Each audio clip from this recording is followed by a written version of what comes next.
Welcome to MemoryBright. After you've logged in, you'll visit your dashboard. In your dashboard, go ahead and click on Users, and we'll start first by adding the user. That'll be someone that you're creating an album for. It could be your Uncle Rico, it could be your mother or father or a neighbor, but this is the person that's going to play the game and look at the albums.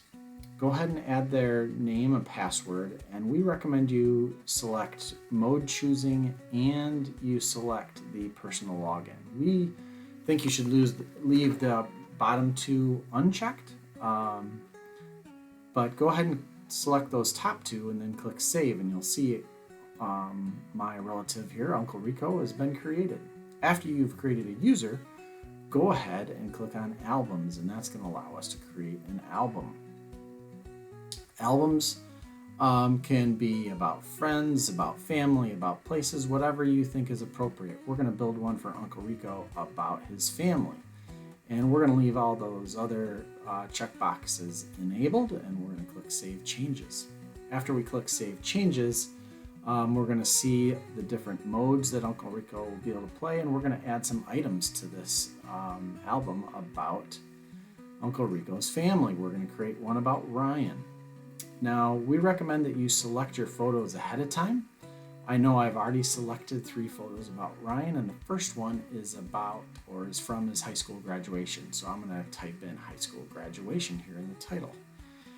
After I type in the title, I'm going to put in a short description in the box below that. We recommend a sentence or two. Doesn't have to be incredibly long, but something that would be meaningful to the person that's going to play the game and see the results. They can see these descriptions as they play or view a story. So now I'm going to select this image. Here's Ryan in his yellow graduation gown. I'm going to select that. And after I click Save Changes, you'll see it's been added to our album here. There he is. So let's do another. We recommend that you add at least 3 images for each thing, though it's not required, but our recommendation is 3. Ryan was a good basketball player, so I'm going to add a picture that I have of him playing basketball. I'm going to throw in a short description here about his season, even though it didn't go so well. We're going to, again, add this picture, clicking on that button, and then select the basketball picture, click Save Changes, and you'll see the second picture about Ryan has been added. Now, again, we're going to go ahead and add a third picture, and this one is going to be an older one. It's from Jean's birthday party, Grandma Jean, and we're going to type in a little description. Ryan isn't the main subject of this picture, but it's still a great picture, and so I want to include it. And now I'm realizing it was Grandpa's birthday, not Grandma's, so we're going to change that. And then let's throw that picture in there.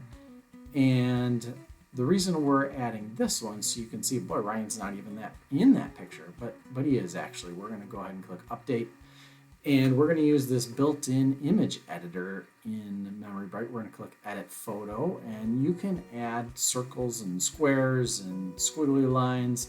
I'm going to select an arrow here using this editor so that the person playing the game knows that they're supposed to identify Ryan on this picture. So I'm going to add this little white arrow.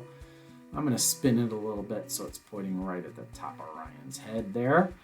And then in the upper left, I'm going to click Save and Close. And after I do that, there is that edited photo. I'm going to click Save Changes. And now on this screen, you can see just a sliver of that white arrow there to know that it's been updated. The other thing we wanted to point out with MemoryBright is it works great with a phone, and that's where most people have their pictures nowadays, right? Is on their phones. So this is just a quick example to show you how well it works on a phone. I'm going to edit the exact same album we were working on. I'm going to edit Ryan, and I'm going to throw in a picture of Ryan's dog. So I'm going to title this Dog. I am going to just type a quick description because Ryan loved this dog, and we're going to select this picture of the dog right from my phone. You can see there. Works great. We're going to do Save Changes, and you'll see here just in a moment that the new picture with the dog has been added, and I've done that right from my phone. Works really well. Here is the album, and after we've added Ryan, I would go ahead and add another item and another family member. So you can add multiple people, multiple pictures. There are options for each of the gameplay modes. So this is the gameplay mode. The number of screens per game, that's how many pictures the person's going to see. Number of choices per screen is how many buttons there are to select. And then there are other options below that as well. Story mode, number of screens per story, that's how many screens they're going to see, how many people or places. Autoplay advances the screen automatically for you. So I'm setting it up so it's going to advance every 30 seconds. So if your loved one doesn't want to engage with the screen and click next, you can set it up so it auto advances for them. You can also use these view buttons to check your work, see what things look like as you build out the games. And we're going to go ahead and save our changes there. We're going to go back to this album that we just created. And you don't have to build from scratch each time. If you want to share this same album with, grandma or somebody else like that, you can take that same album and you can duplicate it. So this is going to be for grandma. So I'm going to duplicate this game, and there it is. It's there. So I don't have to rebuild Ryan or any of the other people that I've added. It just gets copied, and then we can use it again. Now, it automatically got assigned to Uncle Rico because he's the only user in there. So we're going to go back in. We're going to add another user. So go ahead and click Add a New User.